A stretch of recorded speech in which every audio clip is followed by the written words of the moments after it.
บ่อยากจากน้องไปใส่หูบ่น้องคนดีชีวิตอ้ายก็ให้น้องได้ยอมตายแทนน้องได้ดีถึงน้องสิกลายเป็นของคนอื่นอ้ายก็สิทนฝืนยืนรอตรงนี้ถึงเจ็บ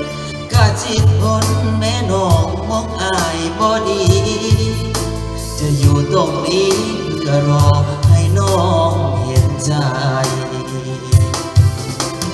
คันสิตายก็ตายย้อนน้องบ่ฮักอยากสิถามน้องเบิ่งคักๆได้บ่น้องคันอ้ายตายสิให้น้ำบ่อยากอ้ายพ่อบ่คนดีอยากที่ถามน้องเบิ่งดีๆสิให้น้ำบ่มือใดอ้ายเศร้าหายใจน้ำตาสิไหลอยู่บ่ชีวิตของคนก็โซน้องพ่อสิให้น้ำบ่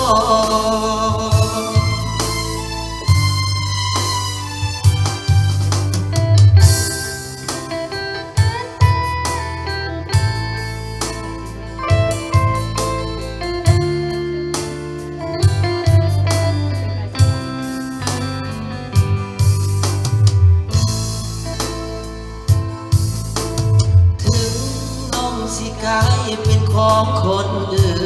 นอ้ายก็สิทนฝืนยืนรอตรงนี้ถึงเจ็บก็จิตทนแม่น้องมองอ้ายบ่ดีจะอยู่ตรงนี้เพื่อรอให้น้องเห็นใจคันสิตายก็ตายย้อนน้องบ่ฮักอยากสิถามน้องเบิ่งคักๆได้บ่น้อ